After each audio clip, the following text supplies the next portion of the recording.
What's up, everybody? Episode number 95 of the Ridge Hunter Outdoors podcast coming at you this week with special guest Shon Wright. Shon Wright is a turkey caller with WoodHaven. He was with Bone Collector before that, and he was with Knight Hale for like 30 years before that. He's a great guest. We got to talk about not only some hunting stuff, but a lot of turkey calling as well, talking about the circuit, and we got into some industry stuff too. So it was a really great guest.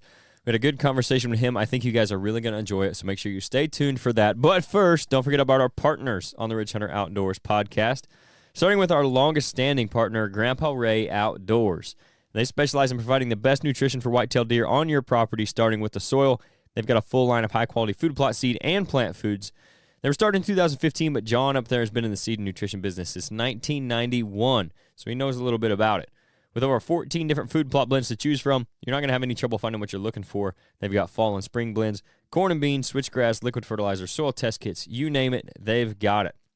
They aren't just about selling their products, though. They're going to answer any questions you have about what blends would be best for your specific property, your specific soil type, geographic location. That way you can achieve the best results possible for your property. Like us, John and his team don't believe in a cookie-cutter approach to wildlife nutrition. They're going to treat you and your situation individually. They aren't about a fancy label or package either. They're about good quality seed and taking care of their clients. We've used their seed blends on our own client properties. That's the only seed blend we use on the client properties, aside from our Ridge Hunter, Clover, and Chicory. And we use it on our properties too. And we're going to keep doing that. That's actually why we partnered with them in the first place, is because they had such a great product. And it just kind of worked out. It's been a great partnership with them. So if you guys want to support the podcast and get yourself some new food plot seed to try, or any of the other stuff I mentioned, go to GrandpaRayOutdoors.com and use the discount code RHO Podcast. That's all lowercase, no space, and you get 5% off your order there. We're also a dealer of Grandpa Ray Outdoors products. So if you see something on their website that you want, you can come in, make an order for it, save yourself some money on shipping too. Also, Rodney Hawkins is a partner on the podcast. If you guys have listened for a while, you know that. We're going to have him in here soon, hopefully, to do another one, kind of update you guys on what's going on with him, what's going on with Midwest Farm and Land. If you don't know what that is, he is a land specialist with Midwest Farm and Land. They're not your average real estate company.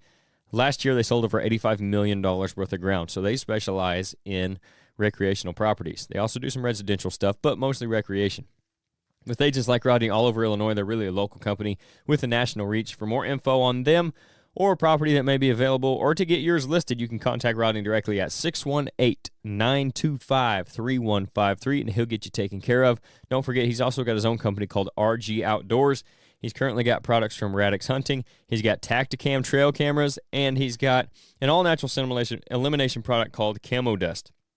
If you guys are interested in any of that, or seeing, keeping up with the other new products they might have coming in to offer, go to their Facebook page. You can send them a message there. It's RG Outdoors. You can email them at rgoutdoors@yahoo.com, or again, just call Rodney directly at 618-925-3153.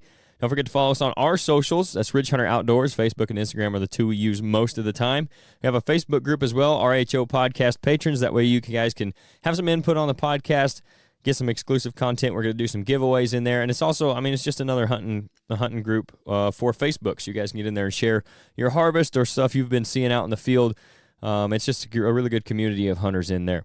So ridgehunteroutdoors.com is our website. If you find anything on there you like, whether it be the food plot seed that I mentioned earlier, whether it be the apparel, or maybe it's our scents that are going to be available here in just a few weeks. We're getting really close to the opener in Illinois, and we're going to have that stuff available about a week into the season. So any of that stuff, use a discount code RHOPOD. That's all caps, no space, and you get 10% off of that. If you're listening on Apple or Spotify, make sure you hit that follow button, or anywhere else for that matter. Leave us a review. That really helps us out. Doesn't cost you anything. And then on the YouTube channel, like, subscribe, comment, all that kind of stuff. So with all that said and done, let's get into episode number 95 with Shon Wright.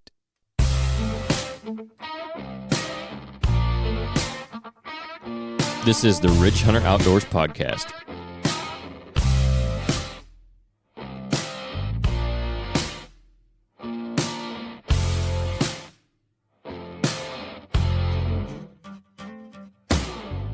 What's up, everybody? We got Shon Wright calling in tonight.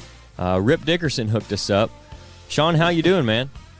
Man, I'm doing real good. It's finally cooled off a little bit up here in Western Kentucky. It feels good this afternoon. I'm out here in the yard. It feels nice. Yeah, we're getting a little bit of that cool weather up here in southern Illinois, too. So It's getting close. Well, you guys' deer season's in, I guess. Yeah, ours come in actually on September the 2nd. That's what I was thinking. Did. But I haven't. I mean, I'm running a few cameras and checking on a few places, but I haven't spent a time yet in the woods. But I'm sure getting ready to. Yeah, I hear you. This weather's got the itch for a lot of people, and we got another couple weeks here. We don't start till October 1st, but we're looking forward to getting out there. And honestly, I'll probably do the same thing as you. Is when our season opens up, I usually don't get in too big a hurry to get out there unless I've got pictures of one or we get a cold front that comes in the first weekend or something. But those early season deer can be tough sometimes. Yes, sir. Yes, sir. I've got a few decent deer, but I don't have nothing that I'd sweat over. You know, it's 90 degrees. I don't have a deer that I'd sit up there and let the sweat run down me after him. But right. Nothing worth that. This cold front makes it feeling good. I'm getting a lot of pictures today of some good young, pretty bucks, you know, starting to move a little bit in the daylight. So it's going to get better. Yeah, so like I said, you know, we were talking a little bit before there. First-time guest, we try to start from the beginning. So let's go back here, and who kind of got you into hunting in the first place? Well, I first started my dad. Man, you know, he took me everywhere with him, and I was really fortunate. My mom tells me stories that Dad took me dove hunting when he had to pack me. Like 8, 9 months old, I couldn't even walk. But so, you know, it's been in my blood all along. It's, you know, I've been around here. I'm 57, and so I've been hunting, I guess, 57 years. But yeah, you don't have hearing problems from your dad shooting in your ear, do you? I do got hearing problems. I didn't think about it being Dad, but it could have. I always blamed it on goose pits and calls and all that stuff. But it might have been. I got stunted years ago with my hearing, I guess. From an early age, yep. Yes, sir. So, what was kind of your first, I guess, experience as hunting yourself? Was it whitetails? Was it rabbits? Was it waterfowl? Upland game? Where'd you kind of start at? Well, I can remember. We got a little farm down here on the river, and we called it, Daddy always called it a little slough, like where a drain comes in from the river. And some of them was like a little circle type stuff. Well, I think I was 7 years old. He'd take me down there squirrel hunting in the morning. He said, well, you got to learn to kill these squirrels by yourself. I said, I'm not going to help you. I said, but right here, it's a little circle. You can see all the way around. I said, you just stay right here in this little circle. And it got to where when I was 7 years old, I could go down and kill my limit of squirrels. I could kill 6 squirrels by myself, you know, and it just blew up from there. Oh, yeah. Yeah. What were you squirrel hunting with back then, 22? No, I was hunting with a 20 gauge. 20 gauge, there you go. Well, I started out with a 20, and I hunted it with it one day, and then Daddy was shooting then the Mo 870 Wingmaster's 12 gauge. I hunted at 20 one day that afternoon. I said, I'm going to shoot your gun, Daddy. So at 8 years old, I started shooting the 12 gauge with squirrels. And then once I got up to a teenager, I went to the rifle, little Ruger 1022s with a rifle scope. And, you know, me and some other boys down here to always play a game. Got to shoot them in the left eye and all that kind of crazy stuff, you know. Right. It didn't really work out real good most of the time, but that's fun though, wasn't it? Yeah, it was fun. You know, it was fun. I think a lot of them boys would. He said, well, I shot him in the eye. It'd be a hole in the eye, but it'd be 2 holes in the leg and 1 in the side. You know, I think he shot him in the eye after he landed on the ground. Yeah, after he got up to him. Yeah. Oh, yeah. But yeah, I've been really fortunate. The woods has just been my life. You know, me and my dad, we commercial fished. So I was on the river, the Green River here every day, and it's just, you know, it's just my life. I still live out here. I don't live but a mile off the river, and it's just way of life. You know, it's just what we do out here. Yeah, for sure. Do you remember your first deer? Yes, sir. Well, tell us about it a little bit. Okay, then Kentucky had a split season. Okay, it had 5 days in November. We had 5 days in December. And I shoot a shotgun, a slug, 12 gauge slug, and I got him in December. Me and Dad had walked down the edge of the river, and the deer just stood up in the grass. And he said, you got a slug, so shoot him. And so luckily, I shot that deer and killed it. And I remember it being a button buck. I think everybody's first deer was a button buck. Yeah, mine was too. Yep. First we walked back up to my grandparents' house at the time, and Granddaddy walked back down there with us, and we quartered that deer out on the river and packed him out right there. I can remember it just like it happened yesterday. Those weren't very big quarters on that button buck, were they? No, it was pretty easy to pack. Yeah. Daddy packed 2 and Granddaddy packed 2, and I just kind of walked, packed the gun, smiled all the way back. Yeah, your feet wasn't touching the ground anyway, were they? No, I didn't have much of a horn or a head to pack back. So. Yeah, there you go. Yeah, you could have tied his legs together and wore him as a backpack, probably. Yeah, probably could have. Okay, so are you the guy that John Prine wrote that song about the Green River? Paradise? Nah. No, not you. I don't know. Probably someone like you. I spent a lot of time down there. I'm telling you, Daddy, I always said Daddy knew more about it than anybody. Yeah. But, yeah. What kind of fishing you guys do? Commercial fishing? We'd run them big hoop nets. Yeah. And we'd run trot lines or trout lines, ever how people say it up here. We call them trot lines, you know, but mainly we would fish them big hoop nets. We'd run 18 nets, and we'd run 9 one day and then 9 the next day. So I was working third shift at the time. When I'd come in, he'd be sitting here in the driveway already hooked up to the boat. And we'd be gone. Just waiting on you. Yeah. Yeah. Raising nets and dressing fish. So what's the craziest thing you ever pulled out of a hoop net? That you can talk about. Yeah, there you go. I remember the very first Asian carp, a big head carp that we caught. It was in like in 88 or 89. That was before nobody even knew what the heck it was. Right. You know, it had the big eyes on the bottom of its head. Its eyes would roll around and look at you. And that was the talk of the town. We thought we'd done caught some prehistoric fish or something. You know? But yeah, who'd have thought 40 years later it would have been all over the place? Yeah, you can't even hardly fish down there for them now. They get so darn many of them in the nets, you can't get it up. Yeah, I figured that. I mean, we got that problem in the little river here close to us. They're just, I mean, you about can't run down it without them trying to jump in the boat. Yeah, you set the troller motor just right. You get a paddle out in front of the boat. You can whack them before they jump in the boat sometimes. Yes, sir. It is fun. Sir. Yeah, except when one of them hits you right in the face, or the little slimy thing get up like a great big old stinking shad. Yeah, that's what it is. Yeah, that's right. Oh, so you're doing all this stuff, I guess, in high school, after high school. Yeah, really right after high school was when it really got where I was just going fishing and hunting. I was turkey hunting in like 7 states and just traveling everywhere. And I was fortunate enough to get 2 Grand Slams. And there you go. And it's where it really bloomed. And then I got married in 1990, and we started a family. I was turkey calling. I'd won the Kentucky State in 85. Okay. In 87 and 88. And then in 90, I got married. What happened in 86? He found a woman. He got married. Something else was going on. Right? Yep.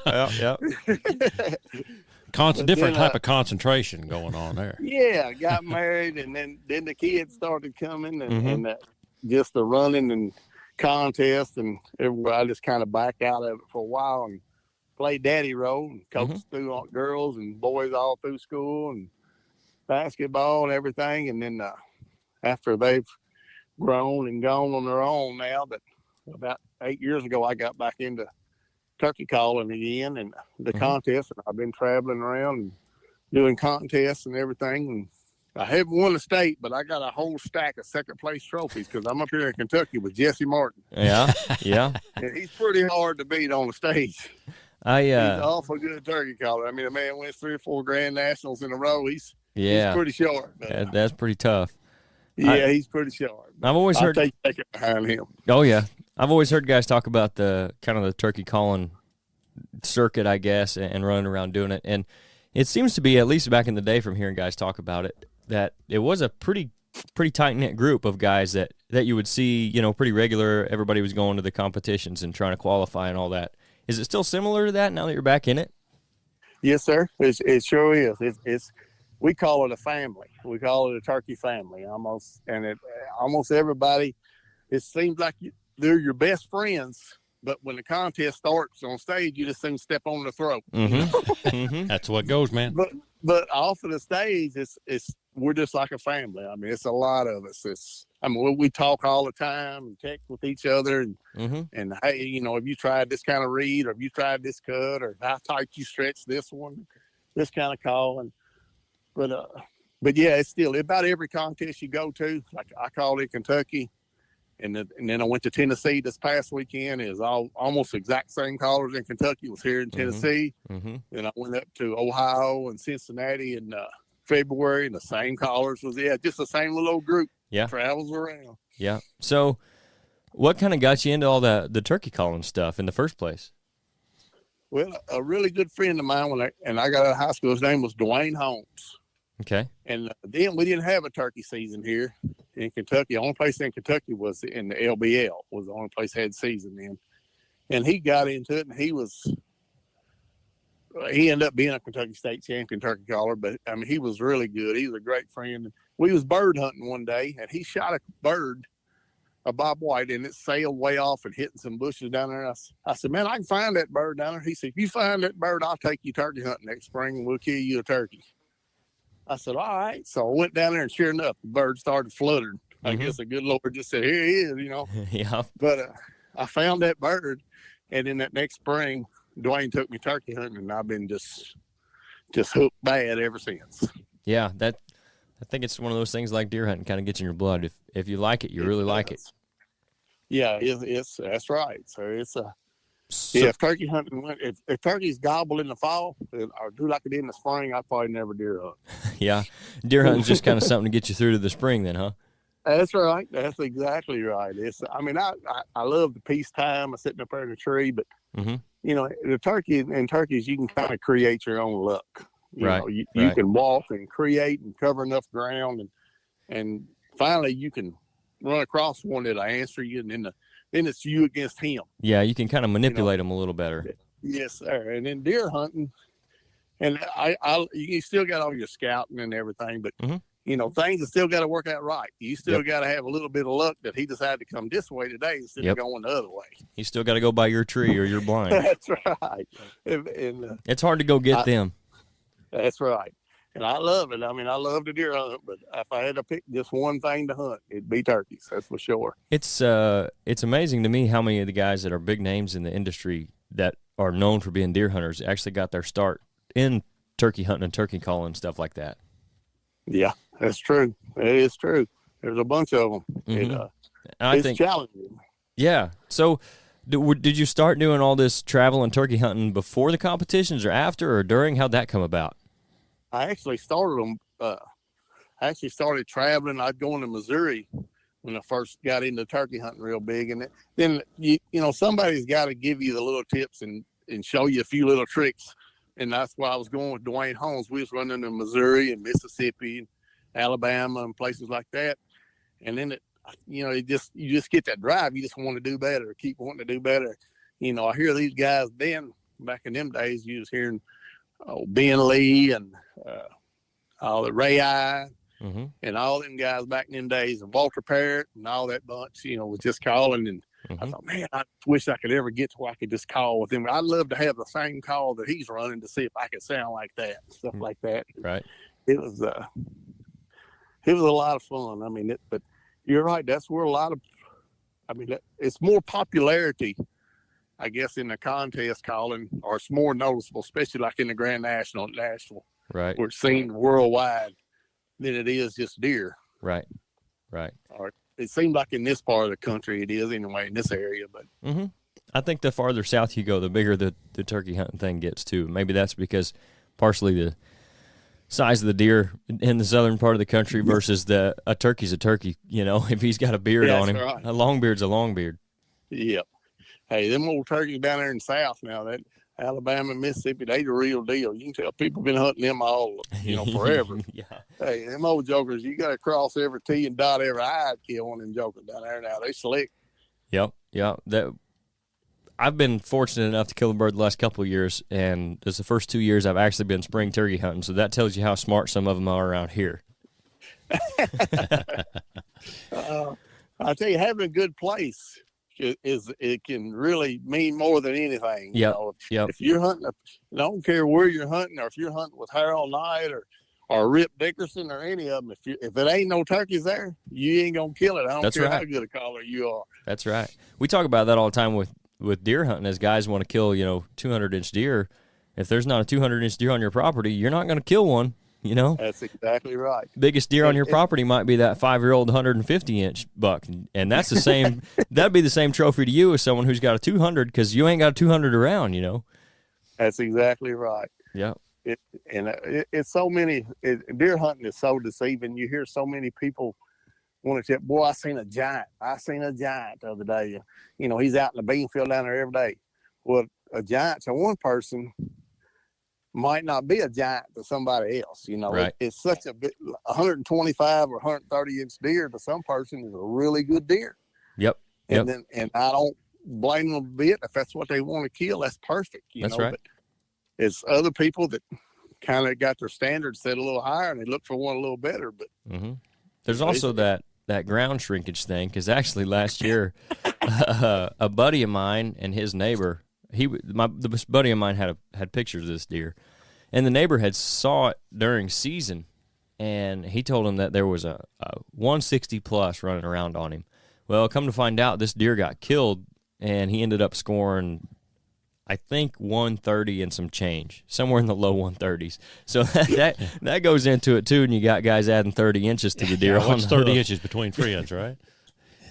That's exactly right. Yeah. You see that on the social media a lot. The guys that, they killed it, they proud of it, that's fine. But if it scores 120, don't tell everybody that it scores 160, because most people know the difference. That's right. That's right. Yep.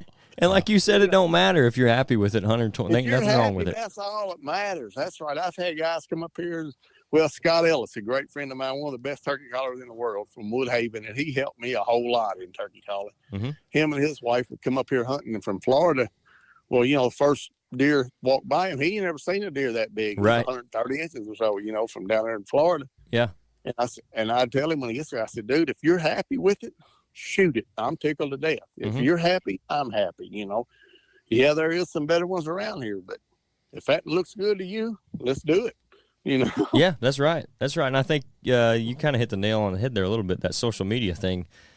A lot of people are like almost ashamed of what they're shooting, or think they got to shoot something bigger just because of what they saw on Instagram or Facebook. And it's like you said, if that's what you want, shoot it, and then don't apologize for it.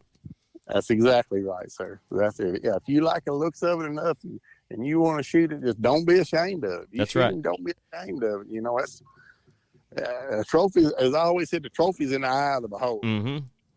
Absolutely. And there's nothing wrong with, if that deer looks good and he's on it, who cares what? I seen a saying the other day, said if you're going to worry about what the score is or measurements, you ought to been a tape measure or ruler maker, yardstick builder or something. Yep. There you go. That's a good one. Yeah, you ought to been a yardstick maker. Yep.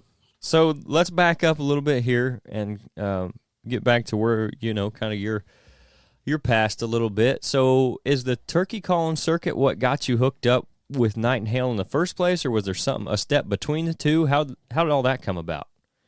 Yeah, I went to the Kentucky. This was my second time there in 1985. I went to the Kentucky State Calling Contest, and I won it. Well, it happened to be Harold and David was there as the guest speakers and the show, or the special guests or whatever. Well, after the show, David come up to me and said, "Hey, how about joining up with Knight Hale here?" I said, "You're a local guy from Kentucky, and we'd like to have you on our pro staff." And the good Lord just blessed me from then on. I got to run all over the place and traveling with Harold and David. You're driving down the interstate, look over, and you're sitting in a truck with Knight and Hale, like, man, how'd this happen? Right. Pinch yourself, make sure you're still awake. Yes, sir. Yes, sir. And then but the calling has, from 1990 to where it is now, the guys that won the Grand National in 1990 probably wouldn't even get qualified now. No kidding. People have just upped the level of that calling now, that it's just, they'll fool you now. You take people like Matt Van Sice and Dave Owens and Jesse Martin, some of the top callers in the world, Scott Ellis. If he was off in below the hill there from you from 60 yards, I don't know that you could tell them from a real turkey. Yeah. They're that good. So what's being a pro staffer back in that day for Knight and Hale look like? Well, you got a pretty silver jacket and a couple of shirts to wear with Knight Hale on them. But, you know, and that was a big thing then. You got to wear it and represent a company's emblem. While you were calling? Which, yeah, nowadays it's still a great honor, but it's not near as hard to make a pro staff nowadays as it used to be. Right. It used to be, you know, you had to, somebody was up on the stage or somebody that was winning or perform or do something, which nowadays it don't seem to be. It's a lot of people on the pro staff like, you know, why is he here? You know, what's he doing? Right. You know, but it's, and that's nothing wrong. I mean, it's good that you advertise, because the more people you got wearing with your name on your shirt, you know, it looks that much better at a big show or something. Yeah. But you feel like the internet probably has a lot to do with that too, because like you said back then, you have to either be seen by somebody that could put you on a pro staff, or seen by somebody who knows someone that could put you on a pro staff. That's it. You're right. But yeah, your name had to be noticed somewhere, you know, for they would. It's not, the social medias blow everything way up, out of proportion. I ain't gonna say out of proportion, but it's so much larger now than it was back in 1990. Yeah, well, there's no barrier to entry with it, and everybody can have a Instagram page or a YouTube channel anymore, you know. It's like free advertisement. That's exactly right. Yep, that's what it is. So you got on pro staff for Knight Hale, and then you said you were with them for 30 years, is that right? Yeah, until they finally retired. Okay. And they sold to Pradco. Mm-hmm. And then Harold still had a little bit of interest in it, and which I'm truly blessed. Well, I was just down there this last week helping Harold build his food plots, planting his food plots, driving his track. I mean, I've become really a close personal friends with them. I was truly blessed, because I think the world of both them guys. But yeah, when they retired, Harold was kind of with Pradco, and then Bone Collector. He went with Michael with Bone Collector. So Michael called me and asked me about being with the Bone Collector pro staff and calling for them. So actually, I made the finals in the Grand National 2 years in a row as calling for the Bone Collector crew. And then things kind of went south with that. And then Rip was actually doing the Bone Collector pro staff. Okay. And things kind of went south there, and Rip's just like a brother to me. And when he went to WoodHaven, he kept on me, said, "Man, when you gonna come on with us? When you gonna come on with us?" And finally, it just felt right one day, and I talked to Pentecost and Rip, and I went on back down to WoodHaven with them guys the last 3 years, and it feels there again. It feels like family again, just like the Knight Hale. You know everybody. Everybody's so friendly, and it's just like a big family. I mean, it's really good company, and they take so much pride in their stuff. But I was just down there yesterday helping them on some deer calls and stuff. We was assembling some, and I was talking to Robin, Mike's wife, and how they really, quality is one of their main issues, and they was looking at it, and over all the calls they sell, like over 500,000 mouth calls and box calls and everything, they have less than 1% return of their stuff. I mean, so they, you know, you have to pay a little bit more for it, but it's that much better call than you buy off the shelf. Yeah. No, that matters too. You know, you don't want to you don't want to get a call that you're going to use 3 times and then throw it out. I think we talked to Rip a little bit about that too. Like, you'll go to these shows and some guy's selling calls for next to nothing. Well, that's all fine and dandy. He might make some money at that show, but no one is ever buying a call off of him again. That's right.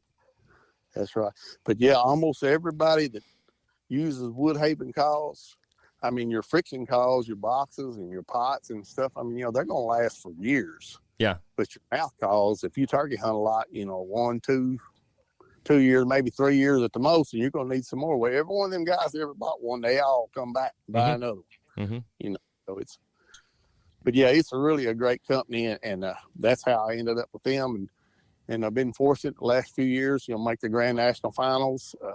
I finished, 6 is the highest place I've ever got so far down there. But so what goes into making the Grand Nationals and the finalist, and what's that look like once you get there? Just kind of walk us through that whole experience. Okay, well, you got to win or place second behind somebody that is already qualified. Okay. Sanctioned contests to even be able to go to the Grand Nationals. Okay.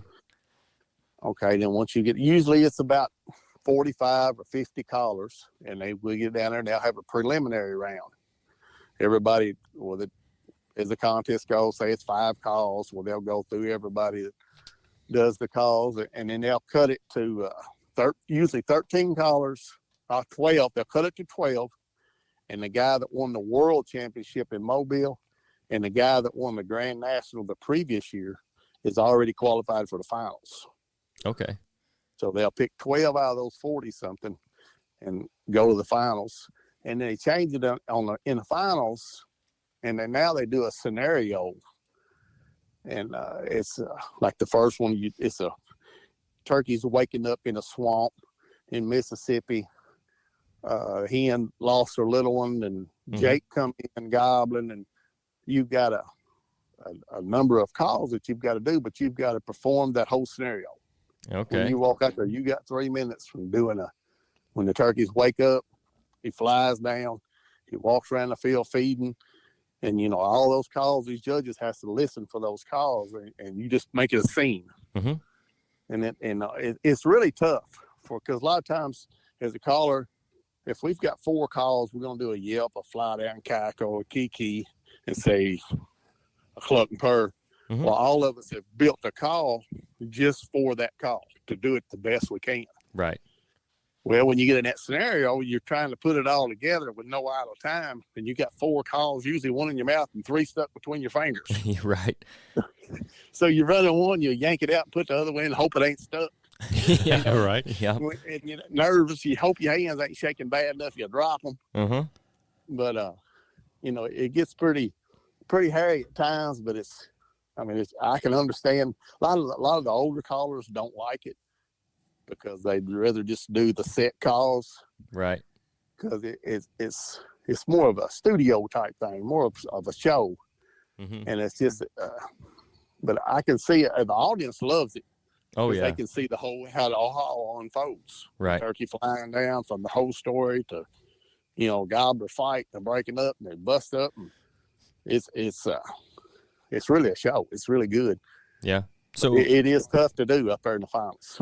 So how many people are watching you up there fumble around with those calls? Well, they're it'll be about 5,000 people there watching. Wow. But the hardest thing of all, when you walk out on that stage and the people can't see it, but right underneath the stage, there's a clock.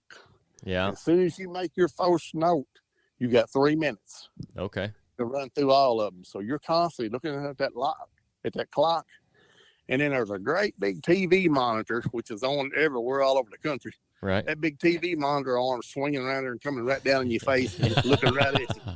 You know, that's a price of being famous right there. Yeah, that's the hardest place in the world to blow a turkey call I ever been in. I bet it is. Yeah. So you get, is it they just run everybody through a different scenario, or everybody gets the same scenario? And it's 3 minutes, and then you're done. You only get 3 minutes on the stage, or do you get multiple scenarios? And I apologize for not knowing anything about this, but we don't do a ton of turkey hunting, and I feel like probably some of our listeners would be interested in this too. But no, they actually do 2 scenarios. Like they'll give you a list of calls. There's 3 different scenarios they'll come up with. So another one may be you're on a ridge top in Pennsylvania in the fall, and the flock's busted up. You got to call a little turkey's back with a simile yelping and kiki yelping and all that kind of stuff. But then that day, or 24 hours before your contest, they'll post the calls out there, which scenario it'll be. But you have 3 minutes. It'll be 2 of them, and you'll have 3 minutes to do each scenario. Okay. So how is that? I've never judged it, but it looks to me like it would be really hard to judge. Yeah, I was actually going to ask who kind of judges these things, and how do you, like, are they previous callers, guys that used to do it? Are they, I mean, why are they the judges, I guess? Yeah, most time it's the big name fellows from year ago. I mean, you have Harold Knight, you'll have Joe Drake, Ray I, a lot of times Steve Stokes, a judge.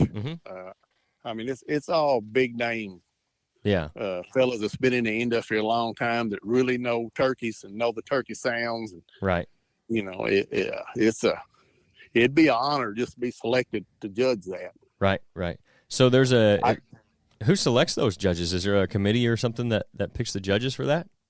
Yes, sir. There's Mark Padone and Brian Lovett. They're over the contest, but it's all sanctioned through the NWTF, right? Out of South Carolina. But they're in charge of all that. Which Mark Padone is the most. I think he's won more Grand National titles than anybody. He's got like 19 titles or something. Wow. So I mean, he's something. So he's okay at calling it. Oh yeah, he knows what he's listening for. I promise. Yeah, for sure.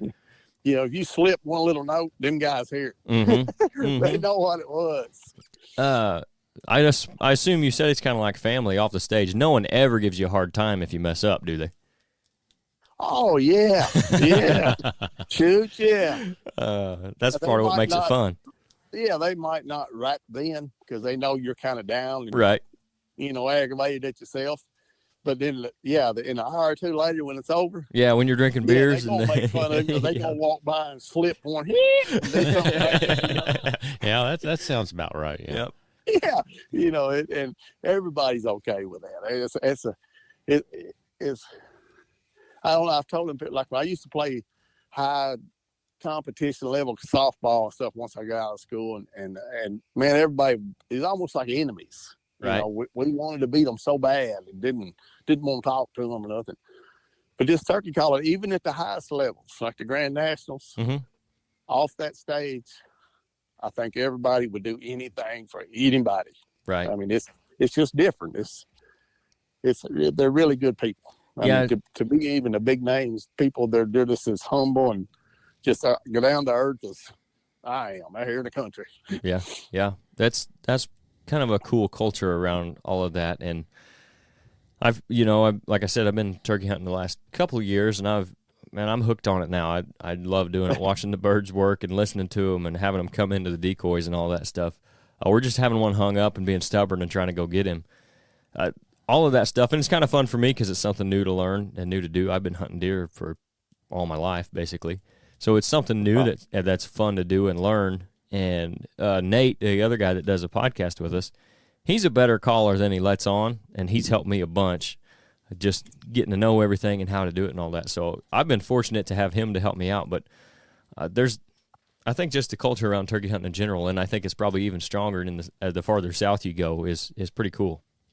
Yes, sir. You're exactly right. Because, they've been hunting turkeys down there since the beginning of time. Right. Yes, in Alabama, they've had turkeys forever, Yep. And, it's a good thing because they don't have no big deer down there, do they? No, the deer shrunk. I remember the first time I went to Mississippi, we was down just outside of Natchez and walked in there, and I thought they was goats or beagle hounds or something. Jumped up and come off. I said, man, there goes some dogs or something. Dogs. Oh, man, them are deers. I said, what? Yeah.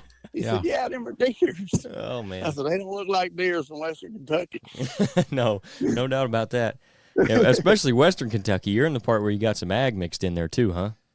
Yeah. It's all a lot of agriculture. Yep. Here. It looks a whole lot like Southern Illinois. I was going to say it's pretty similar to where we're at.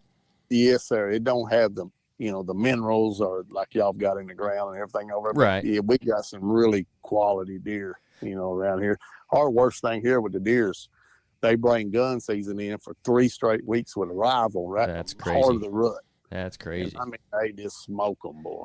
Man, it's bad enough here when it's right smack in the middle of the rut for 3 days. I can't imagine 3 weeks. Yeah, 3 straight weeks. And it kind of starts the second Saturday in November and runs through Thanksgiving with a high-powered rifle. And, they give you 1 buck, but they give you unlimited does. Yeah. So half these old rednecks, they got a tag in the pocket to be out there, and you think 140, 50-inch deer walk out front of them, they're going to shoot it. Oh, yeah.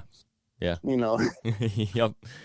That's like I said, Illinois, the 3 days is bad enough right there. It's like it's always the Friday before Thanksgiving. So it's right usually around the lockdown phase for us, but they don't get much chance to lock down if they're with a doe that time of year because they got them running all over the place. The old Orange Army comes out, and those deer are looking for shovels to dig holes with.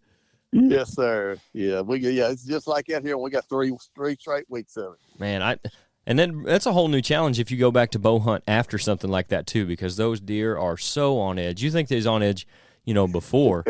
But golly, after that, they've been shot at so many times for 3 days, 6 days here, and then 3 weeks in a row. Man. What's left? Yeah, what's left of them? It's terrible. I know. I remember a time or two in December be bow hunting, and deers be walking around and a leaf falls. And as soon as it hit that leaf, them deer just jump, flinch. Like, man, I feel sorry for them little fella. They scared to death. Yeah, they got PTSD at a very early age. Yeah, just any little movement, they just about pee down both legs. Yep. It scares them, boy.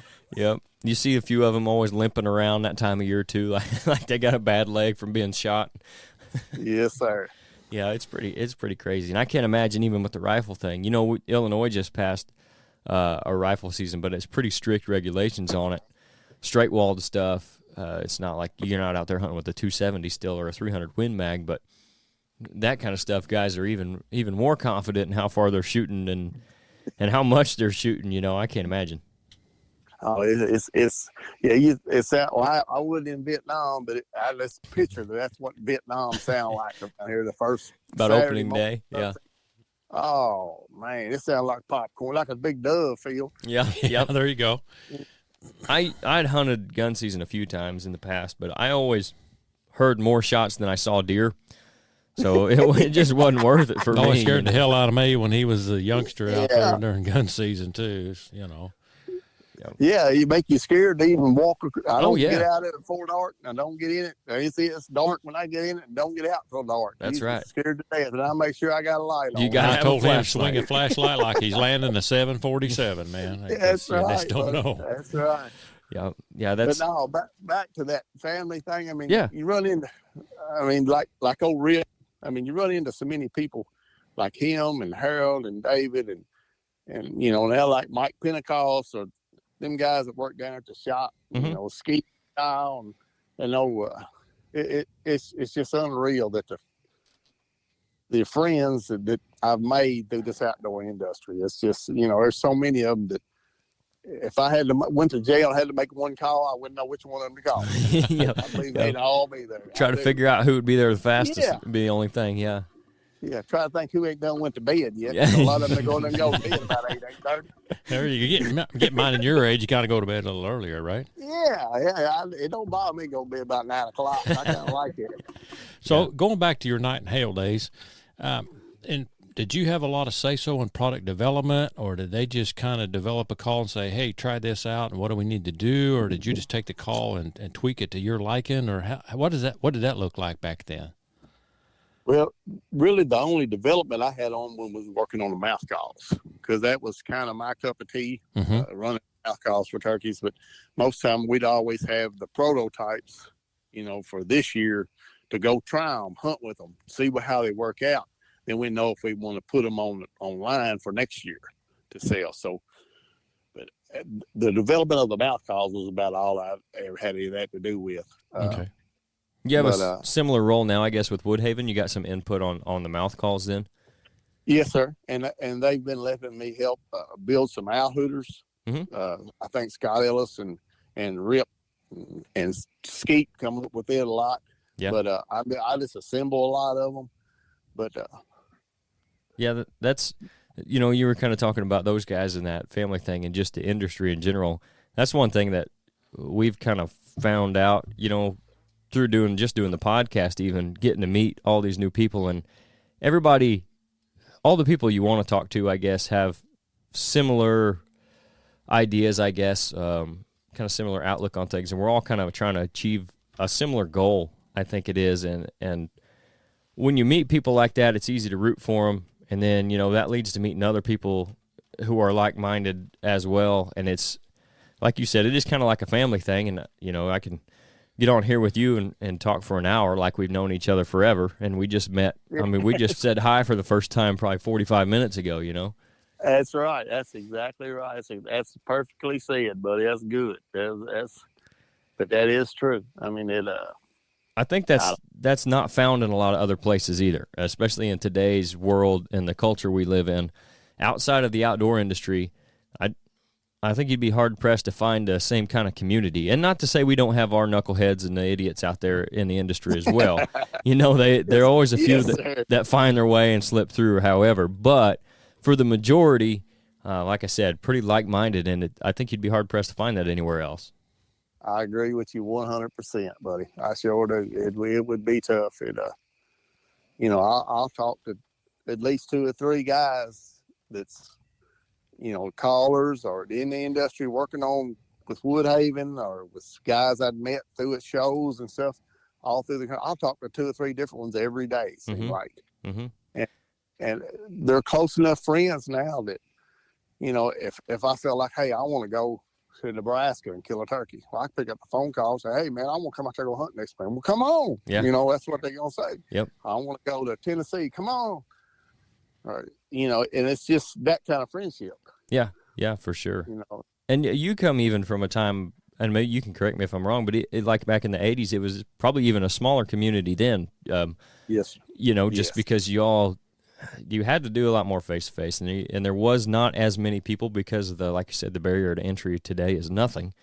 But back then it seemed like it was probably even smaller, tight-knit community even at that point.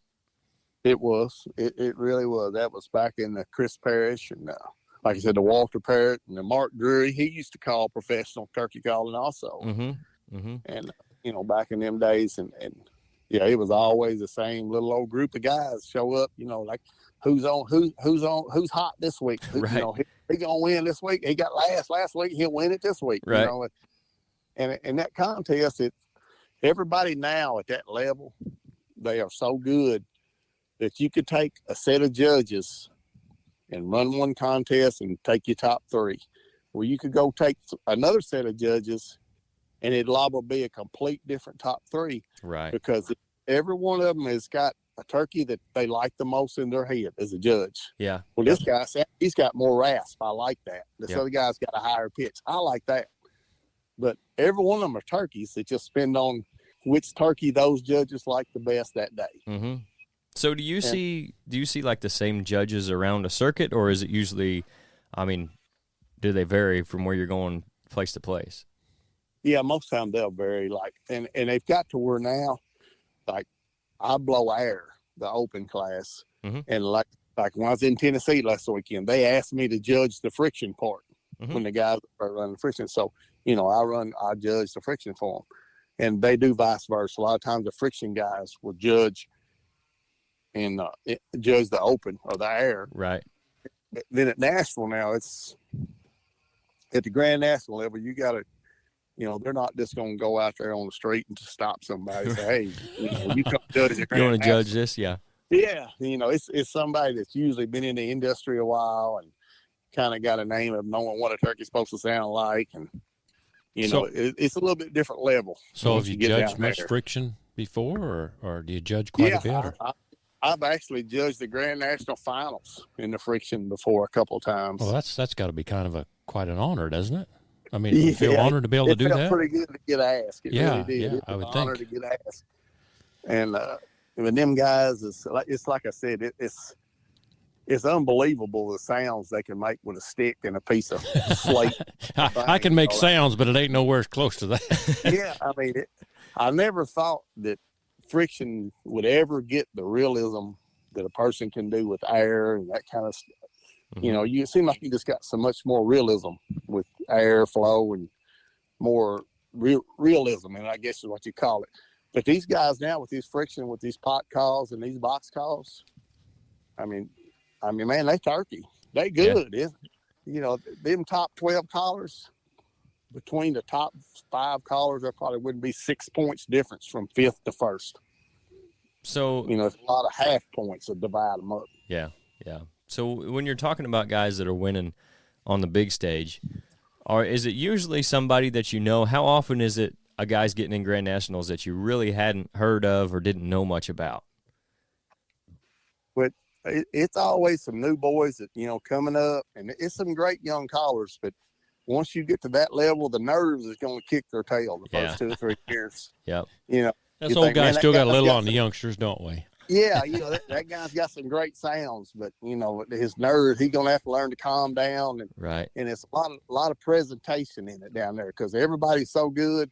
You've actually got to present it. You got to make your judges feel like they can see that sound instead of just standing up there and running through it. Right.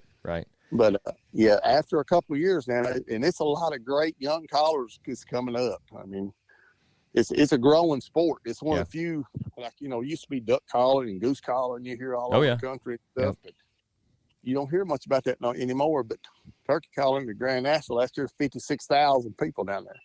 That's crazy. Isn't that unreal? It's crazy. I mean, it's great for the sport, but that's just unreal. Yeah, just at the NWTF convention show there, it was over 56,000 people. And that's in Nashville, right? Yeah, it's Opryland Hotel. Yeah, so that's a great location for it too, because that's pretty central to most of your turkey hunting population, I would think. Yes, sir. I mean, Nashville's like 4 hours from everywhere. That's right. At the most, That's right. You're exactly right. Yep. So you can come from Montgomery, Alabama, up there in 4 hours, or you can come from Indianapolis, Indiana, down in about 4 hours. So. Yep, and where we're at, it's right. Yeah, we're closer to Nashville than we are Chicago. Yeah, in more ways than one. Yeah. Yeah, we go up to Iowa every year for the Deer Classic, and I mean that's an unbelievable show too. But it's, I guess for big whitetails, that's fairly centrally located. Aside from being down in Missouri, but they don't have the deer that Iowa does. And when you think of whitetail hunting, you think of Iowa, so there's that draw to it. But yeah, I got to imagine those are probably a couple of the biggest outdoor expos that there are. The Iowa Deer Classic, the Dixie Deer Classic, I know is another big one. And then the NWTF show is just, I mean, that's a whole nother level too. It really is. And the environment around there in that big hotel, it's just perfect. So it's, most people all stay in the hotel, and then, after the calling contest or the show shuts down, a lot of us just hang out up there and have a drink together, and just have a great time for about 3 days. It's like I've heard a lot of them say it's just like a big turkey family reunion. Yeah.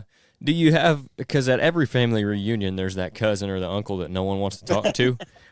Do you have those guys at the turkey family reunion? Oh yeah. There's one in every crowd. That's what I think. Always is. Yeah.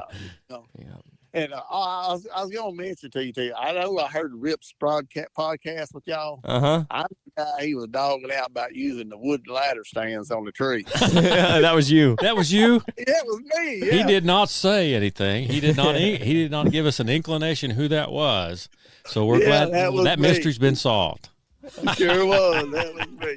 I had to steal some of my old daddy's and my granddaddy's tricks. We had them old big wooden ladders, and we just linked up the tree and then leave the stand up there and just take the ladder back home. It was a whole lot easier. That's great. He just didn't have the same kind of nerves that you did he? Yeah. He said, "Man, you're crazy. I ain't getting in that." I said, "Well, I'm going to shoot that deer if you don't get in that." So he climbed up there and killed him about 154, 155. Oh, that's awesome. That's great. That's a great story.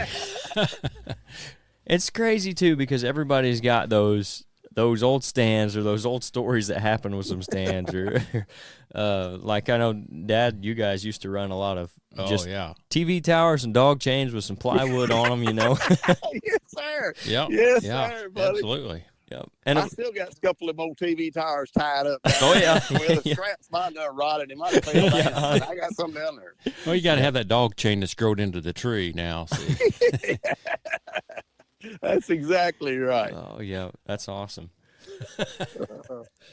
Shoot. Well, hey, I don't want to. We're getting a little short on time. I don't want to take up too much of your evening. So, is there anything else you want to leave everybody with before we get you out of here? Because anything we didn't cover that you'd like to hit on, or anything like that? No, man. I really appreciate y'all giving me an opportunity to do this. Absolutely. And, if I can ever help you guys in any way, y'all just holler back at me, and we'll do it again. And you get time on your hands when you come to Western Kentucky and kill a turkey or deer or something, you give me a call. Hey, don't tempt him on them turkeys, man. Yeah. He is bitten by the bug. Yep. Yeah. Well, Rip now, he done tagged out up here the last couple of years. So, did he? It's a couple turkeys around here. So. Yeah, that's good. For sure. I mean, yeah, like he said, and Nate, I know, is the same way, especially if you offer to feed him. He don't even care about the turkeys. He'll be down there to eat. No. Killing turkeys would be a bonus. That's right. Yeah. He moves pretty, I don't want to say slow, but pretty methodical. Unless he's hungry, then he'll run your ass over. Yeah, and we'll for sure. Hey, thanks. Yeah. I mean, I'll for sure get you back on here, too, because I want to talk some more turkey stuff. I know it's kind of turned into a turkey podcast, which is awesome. I was telling Rip on the phone we need to have more turkey guys on, especially get closer to the spring. So sometime after deer season wraps up, we'll get you on another one and we'll talk some more turkey stuff and maybe get into run through some calls and stuff. That'd be great. Get to more some calling stuff and some strategy stuff on birds. So that'd be cool too. We can sure do it, buddy. I've been chasing them jokers almost 40 years now, so yeah, we can do it. Yeah, that's awesome. Well, hey, again, appreciate you coming on and talking with us for a little bit. Can't say thanks enough to Rip for hooking us up too. So that's right. That's right. It's been a lot of fun, man. All right, guys. Thank y'all very much. All right. See you, Sean. Thanks.